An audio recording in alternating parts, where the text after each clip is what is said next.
Bueno, el objeto de la rueda de prensa de hoy es presentar públicamente un nomenclator geográfico, es decir, casi una aplicación informática que permite situar en los mapas geográficos que se plantean en cualquier ámbito las toponimias o los nombres de lugar de los diferentes accidentes geográficos, ciudades, ríos, barrios, casas, etcétera, que tenemos en la comunidad autónoma vasca. Eso es el fruto de un trabajo que comenzó hace más de 15 años y que también hay que entenderlo en un proceso de normalización lingüística que se inició pues con el Estatuto de Autonomía en 1979 y más tarde con las diferentes normativas que hemos ido adoptando en la comunidad autónoma vasca.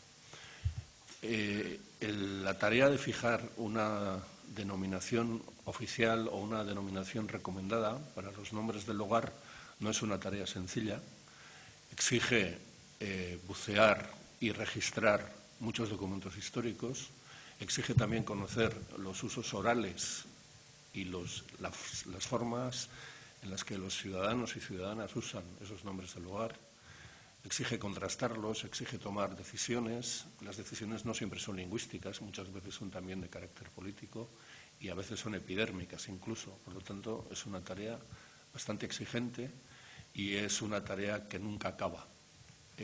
La herramienta informática que hoy presentamos y que hoy ofrecemos es una especie de resumen que recoge gran parte de lo que hasta ahora se ha hecho en el ámbito de la normalización de la toponimia. Pero la toponimia seguirá siendo una cosa viva y esta herramienta que hoy presentamos pues deberá ser también en el futuro algo vivo que habrá que ir alimentando permanentemente en función de las diferentes decisiones que adopten las instituciones y de las diferentes propuestas que Euskaltzaindia, que es un órgano de referencia para todas las instituciones vascas, haga a estas en este proceso de normalización y definición de las diferentes formas en las que hemos decidido denominar a nuestros lugares. Lehenik eta behin utzi dazue mailan nirekin dauden personak aurkezten. Alde batetik Estibaliz Alkorta, Eusko Jaurlaritzan, euskara sustatzeko zuzendaria, gure sailean, eta bestetik Jose Luis Ugarte eta Mirari Alberdi, gaur biak dira gure saileko teknikariak, eta neurri handi batean dira, gaur aurkezten dugun tresna honen egile intelektualak eta atzean dagoen lan guztiaren bultzatzaileak. Gaurko aurkezpen honen helburua Euskadiko izendegi geografikoa aurkeztea da. Zer da izendegi geografiko bat? Alde batetik izenen registro dinamikoa da. Kartografian du, bere oinarria, kartografian erabili behar diren izen ofizialen zerrendak jasotzen ditu eta tokiei lotutako izenak dira. Referentzia geografiko bat daukate. Alde horretatik oso garrantzia handiko funtzioa betetzen du honen moduko izendegi geografiko batek. Azkenean, munduari begira gure tokiei nola deitu behartzaien finkatzeko tresna bat delako.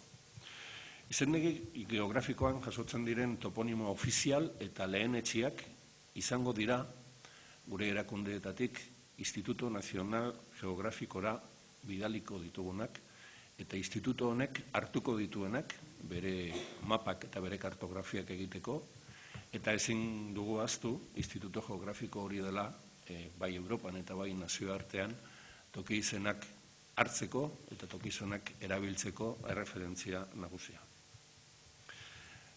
IGNek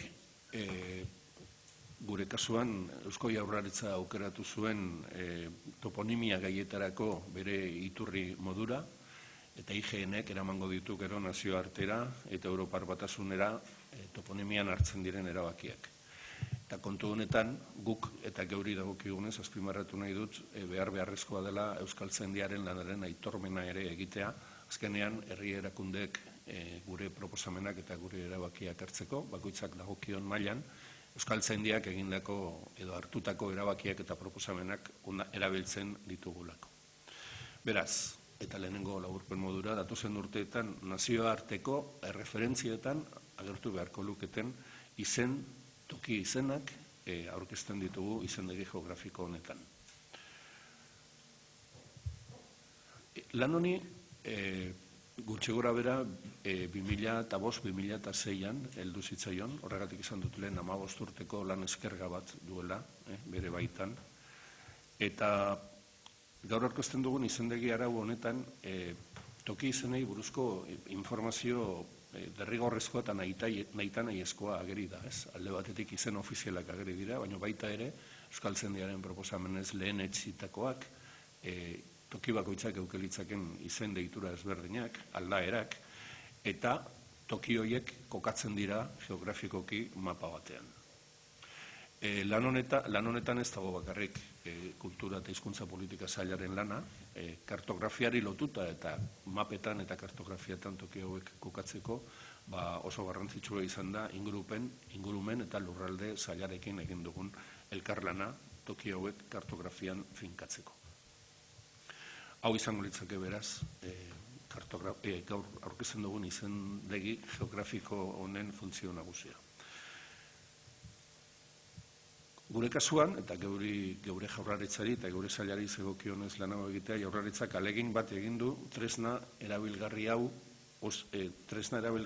osatua agertu dadin, eta informazio oparoa, ahalik eta informazioarik zabalena eskaini dezan toponimiaz eta kartografiaz.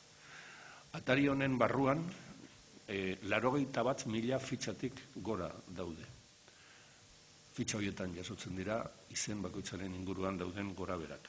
Eta horien inguruan bilduta dago hainbat eta hainbat informazio. Esan bezala, kartografia batean edo mapa batean kokatuta agertzen dira gainera, eta tresnak aukera ematen du baita ere beste momentu historiko batzuetan izan diren deiturak eta izenak berreskuratzeko.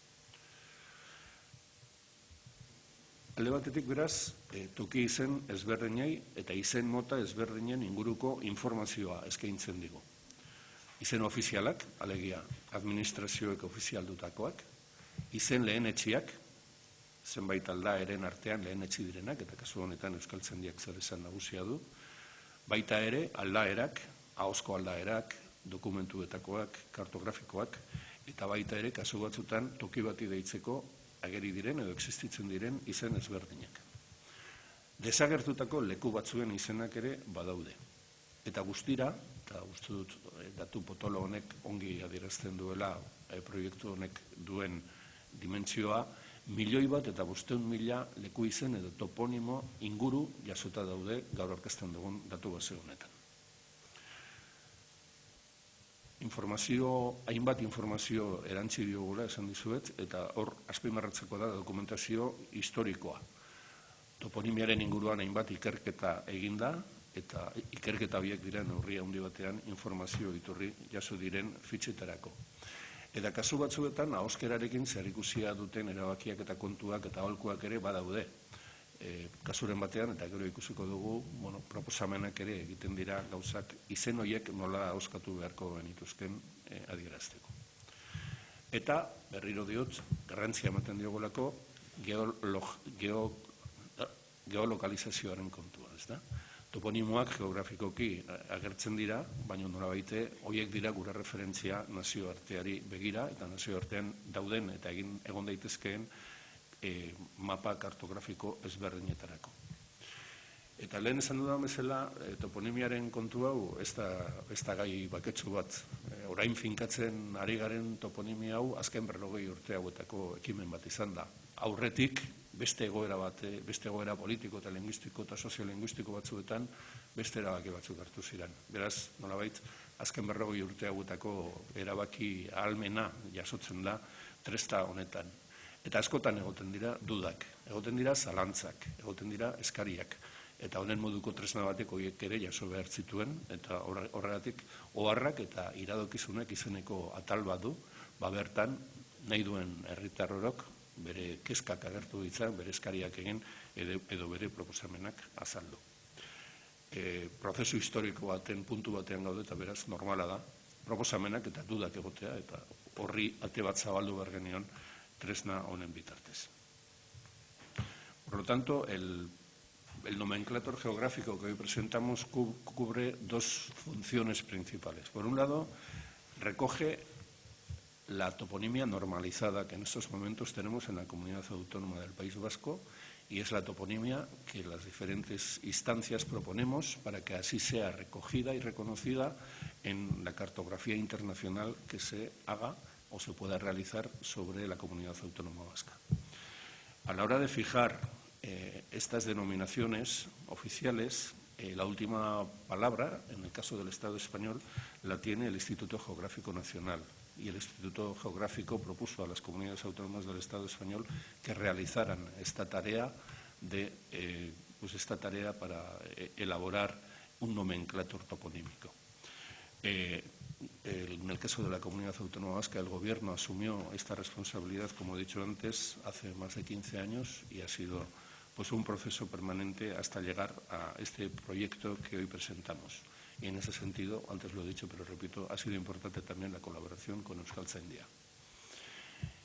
Y esta oferta que hacemos, o más que oferta, este catálogo, ¿no?, de referencias cartográficas y toponímicas que presentamos, ofrece también a la ciudadanía una herramienta para aclarar las dudas que puedan existir sobre cómo hay que llamar a los lugares, para aclarar las dudas que puedan existir sobre la denominación oficial de un municipio, de un territorio o de un accidente geográfico, y también ofrece la posibilidad de que el ciudadano pueda plantear sus propuestas siempre que éstas tengan un sentido y puedan ser desarrolladas de acuerdo a los procedimientos que tenemos establecidos para fijar nuestra toponimia y nuestros nombres de lugar.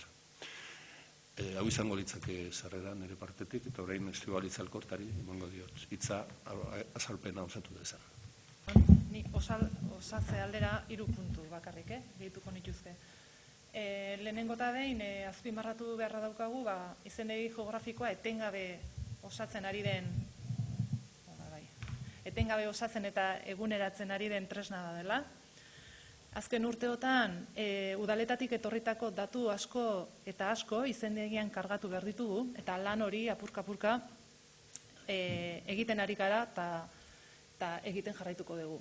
Momentu honetan, egindako kontsulten deskargak egin daitezke, eta aplikazioa hobetzen eta funtzionalitate berriak gehitzen jarraituko dugu. Hartaz, izendegia zuzendu, osatu, eta eguneratuko da udalekin eta udalaren lankidetzarekin batea. Bigarrenik, gehitu nahi nuke, ingurumen eta lurralde antolamendu sailak, urtero diru laguntzak ematen dituela, udalerrietako mapak osatzeko. Mapa hauek egiten direnean, gure sailera etortzen dira, eta sailak eta Euskaltzaindiak udaleko ordezkariekin batera, herrietako lekukoekin batera ere, leku izenak berrikusi, zuzendu, eta osatu egiten ditugu. Lan hori, eta lan horri esker, Euskal Autonomia Erkidegoko izendegi geografikoko informazioa eguneratu eta osatu egiten da, eta gero Geoskadiren bitartez gizarteratu egiten da. Eta azkenik, aipatu nahi nuke, aurrerantzean, hizkuntza politikarako sailburuordetzak landu eta Euskararen aholku batzordearen toponimia batzorde atal bereziak onartutako Euskal Autonomia Erkidegoko toponimia lanerako metodologia eskainiko zaiela udal eta foru aldundi guztiei, hain zuzen, guztion artean, bakoitzak duen eskumenen barruan, Euskal Autonomia Erkidegoko izendegi geografikoa eguneratzen joateko. Eta, jarraian, hitza emango diet Mirariri eta Jose Luisi, eta, bere eskutik ikusiko dugu nola funtzionatzen duen aplikatiboa, gure izendegiak, orduzue URL-a, euskadi.eus/izendegi geografikoan, eta URL horren bitartez edo euskadi.esen eta gure hizkuntza politika sailaren barruan dagoen atalean ere, aukera izango duzue izendegi geografikoan sartzeko eta salseatzeko pixa. Sailburuak adierazi bezala, EAEko izendegi geografikoan 81.000 fitxatik gora ikus daitezke, eta hala da. Baina, berak ere esan du, kargatutakoak askoz gehiago dira. Momentu honetan, 1,5 milioi gora toponimo dauzkagu kargatuta. Kontua da, 1,5 milioi toponimo horiek 81.000 fitxetara ekarri ditugula, ekarri eta bildu ditugula, erreferente geografiko berbera dutenak elkartuz. Fitxek, 81.000 fitxa horiek egitura hau daukate. Ez da, lau atal dauzkate, alde batetik informazio orokorra, gero bestelako informazioa, erlazionatutako toponimoak eta erazkinak. Bueno, pixka eta azalduko dut fitxa bakoitzaren egitura zein da. Informazio orokorrean, erakusten dugun, lehenengo fitxaburuan erakusten duguna da toponimoa. Fitxaren buruan leku izen arautua erakusten dugu. Forma arautu hori erabakitzeko garaian lekuak dituen eta izan dituen aldaera guztiak kontutan hartu dira. Historikoak, kartografikoak, ahozkoak. Eta euskaltzaindiaren oniritzia dute. Ondoren, lekuaren kodea erakusten dugu. Izenak erreferentzia egiten dion lekuaren kodea da.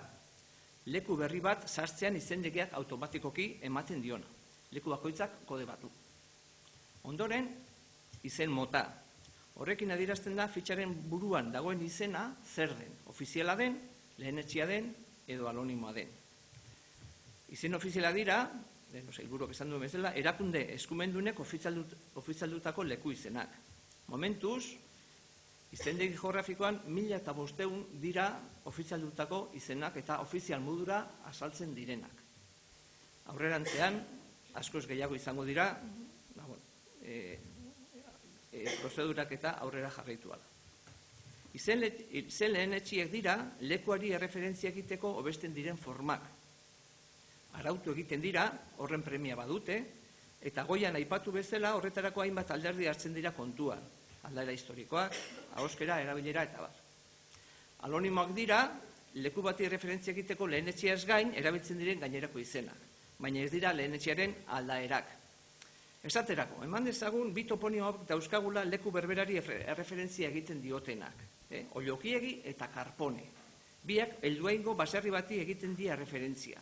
Bada, eako izendegi geografikorako Ollokiegi hautatu da lehenetxi modura eta Karpone hautatu da anonimo modura. Ondoren erakusten den eremua da entitate geografikoa. Izenak referentzia egiten dion lekuaren sailkapena da nolabait. Aurkintza edo parajea den, mendia, ibaia, baserria, auzoa, iturria eta abar. Horretarako bere garaian terminologia batzordeak onartu zuen zerrenda erabiltzen da. Ondoren, udalerria edo pastoneria. Lekua zein udalerri edo pastoneriatan dagoen adierazten den eremua da. Eaeko lurraldea udalerriek osatzen dute, batez ere, baina hori ez gain pastonerek ere baditugu, 7 edo 8, berezko jurisdizioarekin, eta horregatik hitz bikoitz hori udalerria pastoneria. Lurralde historikoa. Jakina, 3 lurraldetako toponimoak jasotzen ditugu gure izendegi geografikoan. Toponimeren kodea. Lekuaren kodeaz gain, toponimoaren kode aldaera bakoitzak ere bere kodea dauka, eta hori ere adierazten da. Bueno, urrengo atalean, fitxaren urrengo atalean, bestelako informazio ematen dugu. Iturria, urtea eta oharrak. Iturrian, toponimoa nondik hartu den erakusten duen eremua da. Eustat, Euskal Herriko Agintaritzaren aldizkaria, INE, REL, Registro de Entidades Locales, Gipuzkoako aldizkari ofiziala, HPS-ren datu basea, udalmapak eta abar. Urtea, toponimoa datu basean txertatu den urtea, lehenetxi eta anonimoen kasuan. Ofizialen kasuan, toponimoa ofizial egin den urtea jasotzen da. Eta oharrak. Eremu hau barruko lanerako erabili izan dugu orain arte. Izan ere, eaeko izendegi geografikoan barruko aplikazioaren eskaparatea dela esan daiteke. Baina gure asmoa da, hemendik aurrera, bertan idaztea toponimoarekin lotutako kontu jakingarriak eta beste. Azkenik erlazionatutako toponimoak, azkenik ez, azken aurrekoa. Erlazionatutako toponimoetan, atalonetan erakusten dira toponimo ofizial lehenetxi eta anonimokin batera izendegian azaltzen diren erlazionatutako aldaera guztiak, dokumentatuak, kartografikoak eta ahozkoak. Adibide bat. Elorrioko Matxorriaga baserriaren kasuan, esaterako, lehenetxi modura Matxorriaga daukagu. Baina aldaera modura beste hauek, besteak beste. Maserriaga, 1704 lauko aldaera dokumentatua, Masorriaga, 1786ko aldaera dokumentatua, eta Matxorrixa, hori dalako ahozko aldaera. Bueno, eta gero, aldaera bakoitzaren ondoren informazio gehiago eskaintzen dugu, zein den iturria, jasotoko urtea eta abar. Azkenik erazkinak. Toponimoi lotuta erazkinak ere sartuta ditugu hainbatetan, PDF-ak edo audioak. PDF-ak izaten dira normalean toponimo ofizialen kasuan txertatu ditugu batez ere. Eta bertan erakusten da ofizial egin zeneko dokumentua. Audioak ere txertatu ditugu izenaren ahoskera erakusteko. Bueno, hori izango litzateke, pixka bat fitxaren egiturari dagokion informazioa. Bueno, hemen aplikazionetan Aretxabaleta udalerria aukeratu dugu, Bera, ikusteko Aretxabaletako udalerria ikusteko ze aukera dauzkagu.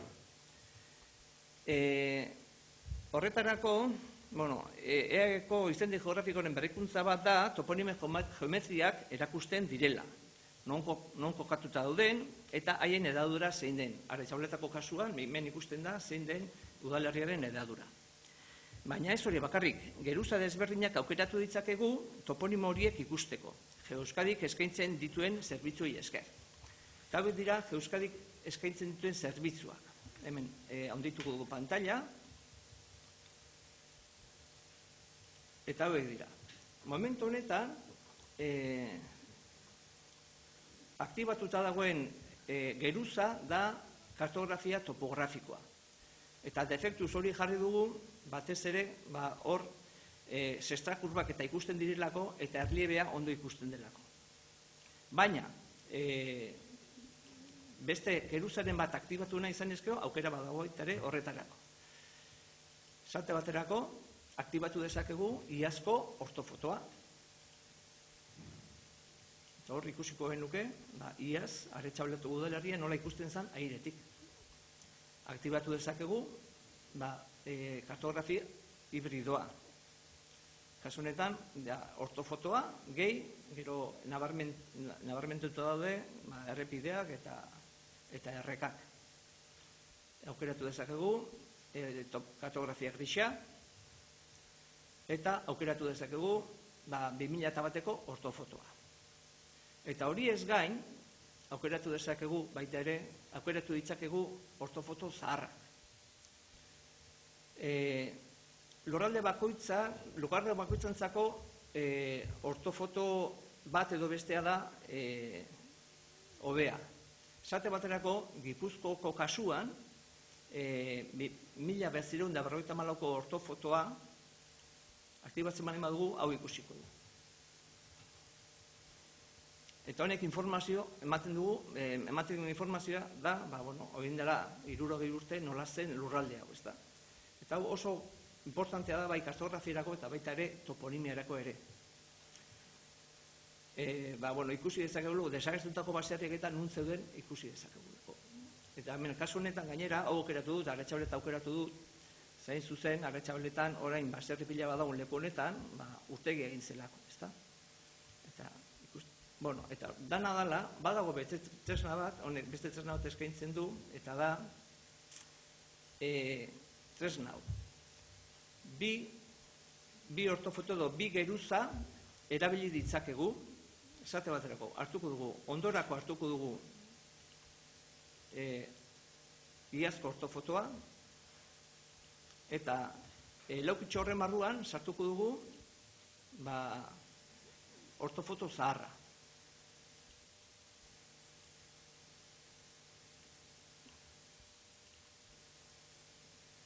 Horrela, begira. Kasu honetan, arrimatuko gineke urtegia dagoen lekura, ondituko dugu, pantalla,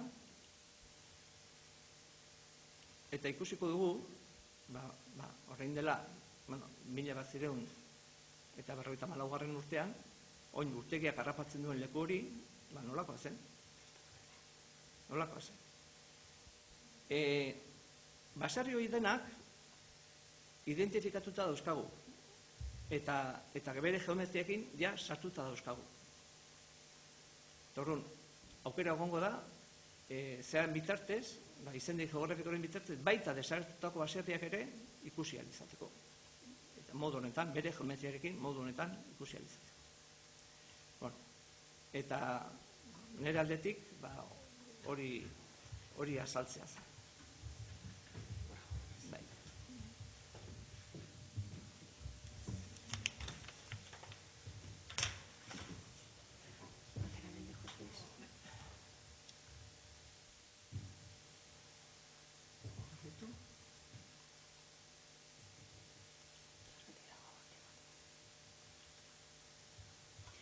Bueno, orainik erakutsiko dizuet pixka bat ze bilaketa egin daitezkeen izendegi geografiko honetan. Alde batetik daukagu hemen iragazkia. Bilaketak modu ezberdinetan egin daitezke. Esate baterako aukera bada toponimoa, karaktere batzuk idatzi, izenak izan ditzakeen karaktere batzuk idatzi eta horren bilaketa egin. Hor aukera dago karaktereak amaieran dituen, karakteroiek amaieran dituzten izenak eskatzeko, hasieran dituztenak, karaktere horiek, izen hori bera bilatzeko, edo edozein posiziotan dauden izenak aurkitzeko. Gero egingo ditut bilaketa batzuk. Beste aukera bada, entitate geografikoaren arabera egiteko bilaketa. Eman dezagun, autonomia erkidegoko ibaiak, edo mendiak, edo baserriak, edo nahi dugun entitatea. Beste aukera bada, lurralde historiko bateko toponimia eskatzea, hor erregistro kopurua handiegia izango da, gero esango dut zer egin behar den mugatzeko, baina lurralde historikoaren barruan, aukeratzen badugu bat, gero udalerria zehaztu dezakegu eta horrela bilaketa murritzagoa izango da. Hau da, iragazkiak eskaintzen dituen aukerak, eta gero beraien artean kombinatu egin daitezke. Esan dezakegu, halako karaktereak dituzten izenak, baina Bizkaiko Dimako udalerrian, esate baterako. Orduan jarri ditzakegu, baldintza bat baino gehiago, eta denak betetzen dituzten elementuak aterako zaizkigu. Egingo ditut orain bilaketa erreal batzuk.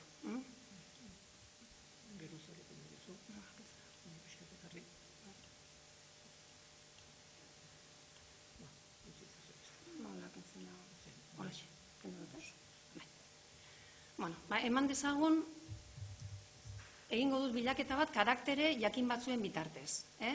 Orduan, ni jartzen baldin badut, ARTO karaktereak dituzten izenak nahi ditu dela, aukeratu dezaket.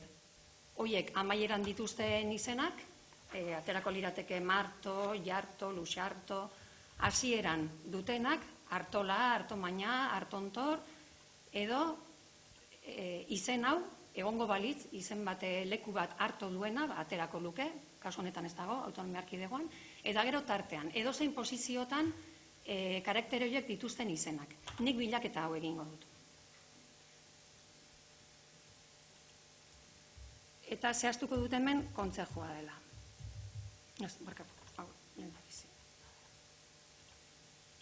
Hau garbitu gabe dago. Harto.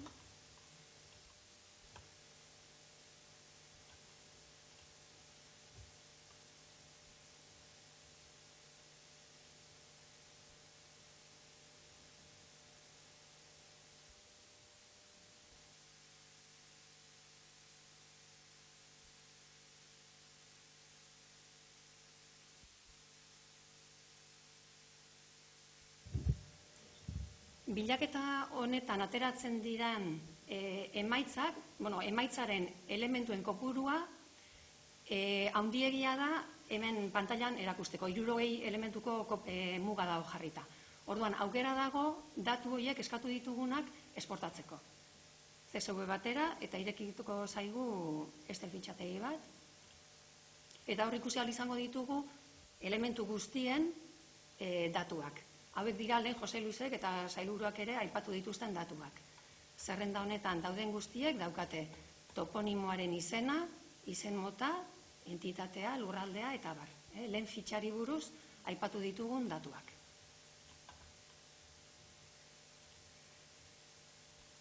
Bilaketa zehatzagoa egin dezakegu esate baterako entitate geografikoa zehaztuz. Orduan, harto karaktereak dituen edo dituzten kontzejoak eskatzen baditugu,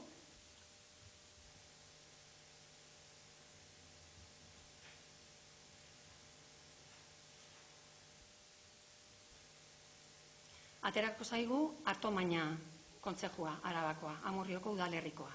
Hemen ere, lehen aipatu ditugun datuak daude, izena, izen mota, entitate geografikoa eta abar, eta hemen fitxa aukeran klikatu ezkero, aurkituko ditugu Jose Luisek azaldu berri dituen 4 atalak. Alde batetik, izen honi buruzko informazio orokorra, bestetik, bestelako informazioa, zein iturritatik hartu dugun izen ofiziala, kasu honetan, Arabako lurralde historikoaren aldizkari ofizialean argitaratu zen iragarkia, zein urtetan, zein datatan, oharrak, kasu honetan izen honek, azentu berezia du. Euskaraz azentu grafikorik ez daukagunez, oso normala da jendeak Artomaina irakurtzea. Baina bertan Artomainan esaten da. Orduan, hemen oharrean jasotzen dugu, ahozko aldaeran azentu markatua du. Eta ikus eranskineko audio fitxategia. Orduan, gero ikusiko ditugu fitxategiak. Erlazionatutako toponimoetan klikatzen badugu, hemen ateratzen dira lehen aipatu ditugun izen dokumentatuak, kartografikoak eta ahozkoak. Lehen etxiarekin lotuta dauzkagunak. Dokumentatuetan izenburua, historia zibil, eklesiastika, politika legislativa, egilea, landazuri, edo hemen Alaba, Solar de Arte y Fe, Lope de Gereñurena, eta abar. Dokumentu bakoitzaren datuak ematen ditugu. Eta gero bukaeran, eta hortzen dira normalean, ahozko formak. Kasu honetan igual ez dago. Eta bukatzeko, kasu honetan, 2 eranskin ditugu. Bata audiofitxategia da, ez dakit entzun den. Igual hau igo behar da, ez? Bai.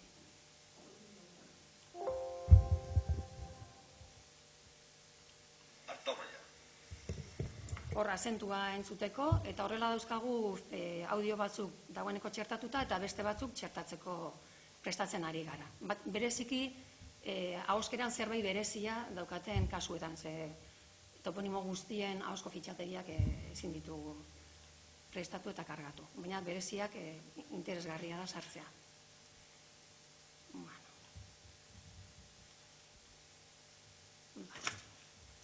Gero, bilaketak egin daitezke baita ere lehen esan dudan bezala entitate geografikoa zehaztuz. Eman dezagun, ibaia jartzen dugula, autonomia erkidegoan errek asko daude, baina ibaiak ezain beste, orduan bilaketa besterik gabe eginez, aterako zaigu, garbitu dut.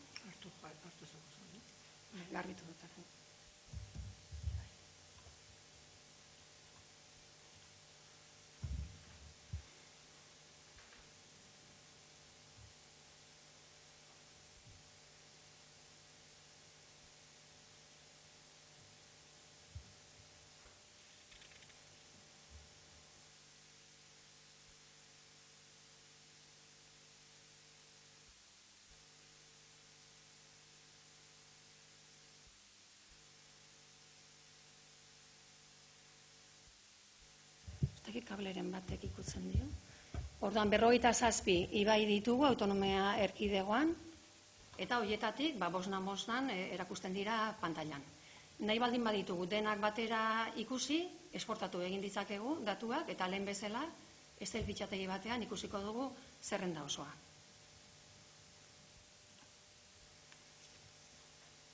Hemen daude, denak zerrenda bakarrean. Baita ere, entitate geografiko bat, esatako erreka asko baldin badaude, egin dezakeguna da, gero zehaztu, Bizkaian, Munitibar, Arbartzegi Garrikaizko, udalerrikoak nahi ditugula. Baldintza gehiago jarri eta emaitzen kopurua murriztu. Bilaketak egin daitezke baita ere, esate baterako, udalerri bateko toponimo guztiak eskatuz. Hartzen baldin badugu, Gipuzkoan, eta Donostiako udalerria,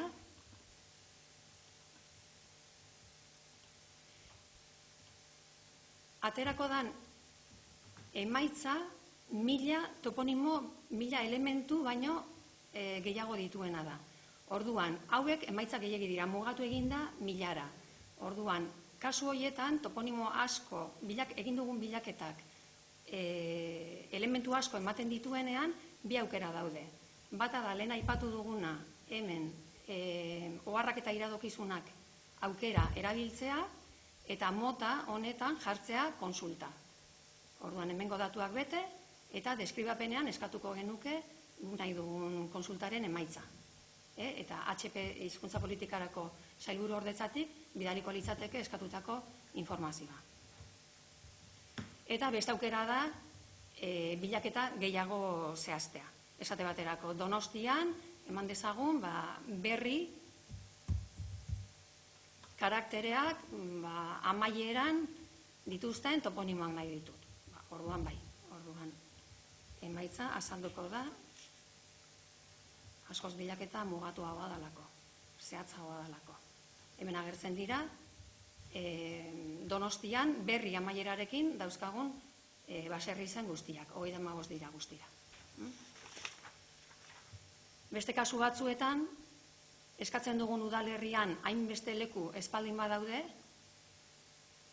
esate baterako Bizkaiko Diman, egiten badugu bilaketa, emaitza ez da 1000 elementura iristen, eta orduan 600 piku direnez, egin behar duguna da deskargatu. Pantailan ezin ditugu denak ikusi, baina esportatu ditzakegu lehen egin dugun bezala. Ez da fitxategi batera. Eta hemen ikusiko dugu, hemen bukaera joaten bagara, agertzen da 670 toponimo direla. Izenburua da lehenengoa, eta gero 670. Bueno, eta azken aukerak dira, izen lehenetxiarekin bat ez datozen izenak bilatzea. Eta horrek eramango gaitu izen lehenetxira. Esate baterako ahozko forma bat sartzen baldin badugu, eman dezagun Uxarte izena. Garbitu egin beharko.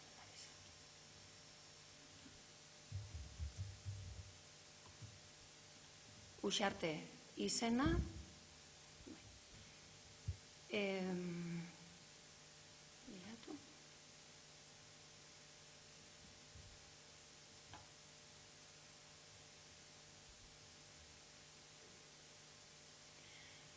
Aplikazioa detektatu du izen hori ez dagoela izen lehen, gauza bat azaldu behar dut. Orain arte egin ditudan bilaketa guztietan, hau soilik ofizialak, lehenetxiak eta anonimoak aukera aktibatuta zegoen.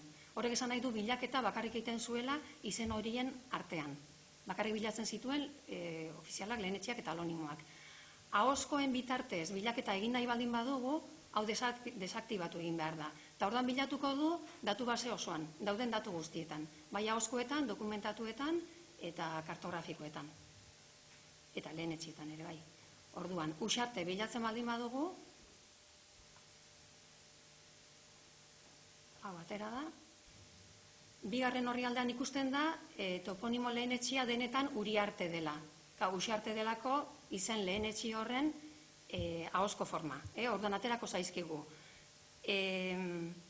Lehenetxia bera Uriarte denean, baina baita ere izen horrekin zerikusirik ez duten beste lehenetxi batzuk. Esate baterako, hau, errandoena eman dezagun. Zergatik agertzen da hemen Uxarte eskatu baldin badut?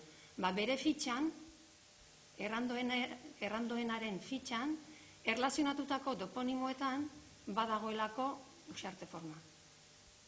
Egin behar dut bilaketa.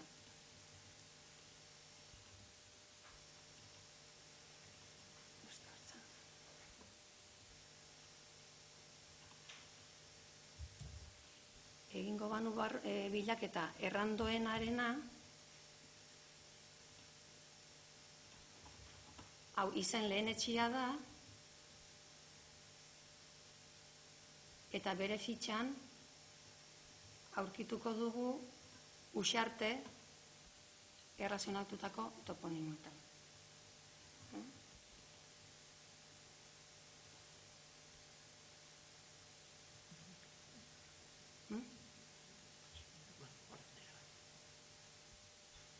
Hemen dago Uxarte, ahozkoetan, behin baino gehiagotan uste du dagoela. Bai, hor dago, hemen ere bai, berago, hemen, eta bar. Orduan, eskatu dugun izen hori datu baseko edozein datutan baldin badago, ekarri egiten digu, berari dagokion lehenetsia. Eta gero, eman dezagun egiten dugula bilaketa bat, lehenago, izen hori lehenago ezagutu dugun formarekin. Esate baterako gaztelanezko grafiekin izan ziren ofizialak izen asko. Orduan, idazten badugu abalzizketa, esate baterako, eta bilaketa egin.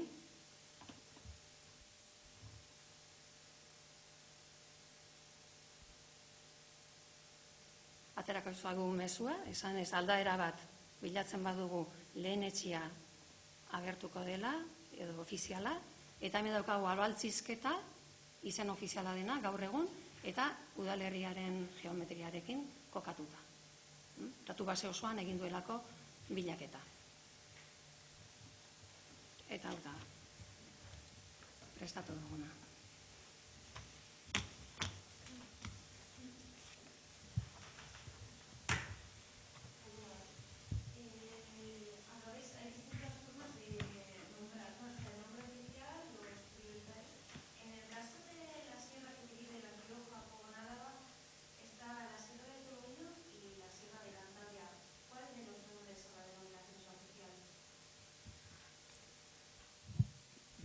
Hay una denominación oficial que ha establecido el Instituto Geográfico Nacional, basándose en los análisis que ha realizado Euskaltzaindia, y como forma oficial aparece la Sierra de Toloño.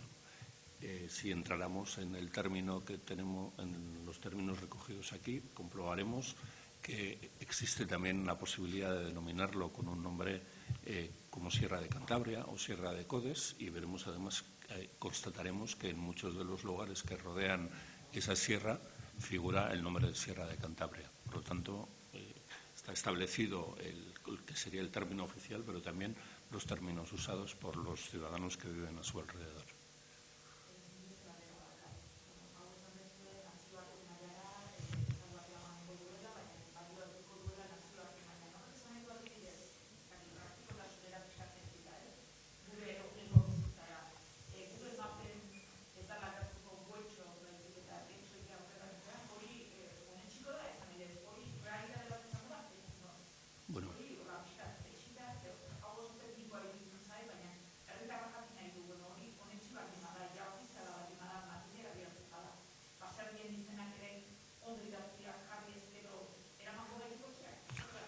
Utzidazu bi mailatan erantzuten.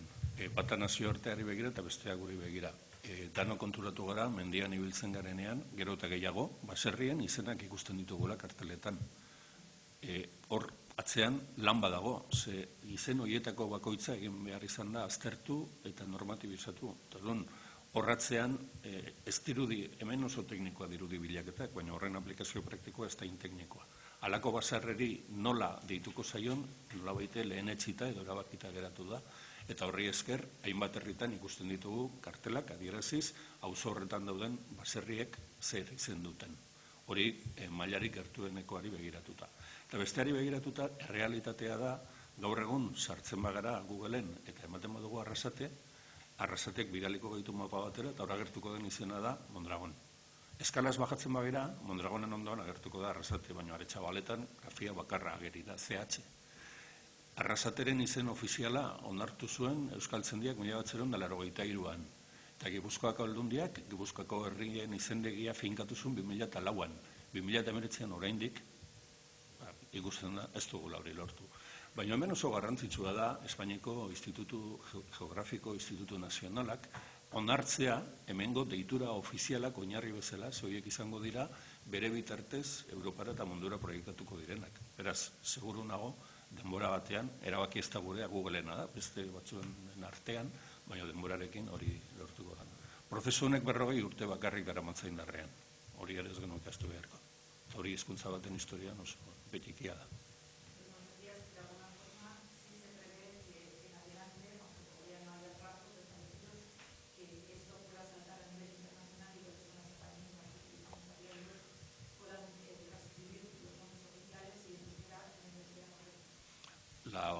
cartografía más usada, por ejemplo, no reconoce términos como Arrasate, ¿no? Todavía encontramos el nombre de Mondragón, a pesar de que el año 1983 Euskaltzaindia tomó una decisión sobre cómo había que denominar a ese municipio. El hecho de que el Instituto Geográfico Nacional acepte como forma oficial Arrasate Mondragón es un paso importantísimo para que cartografías internacionales acepten y adopten para su uso como término oficial Arrasate Mondragón, y para que esa toponimia o esos nombres de lugares vascos que tienen una raíz histórica y hasta ahora han estado ocultos, pues figuren en la cartografía internacional.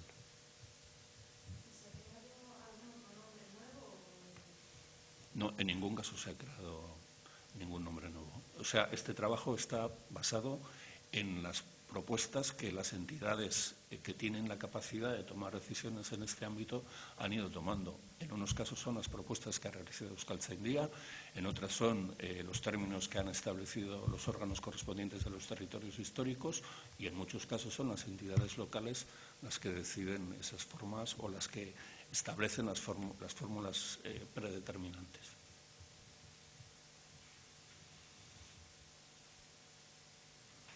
De todas formas, la toponimia, como decíamos al principio, es una cosa viva y todas las entidades revisan periódicamente las decisiones que toman sobre su origen y evolución.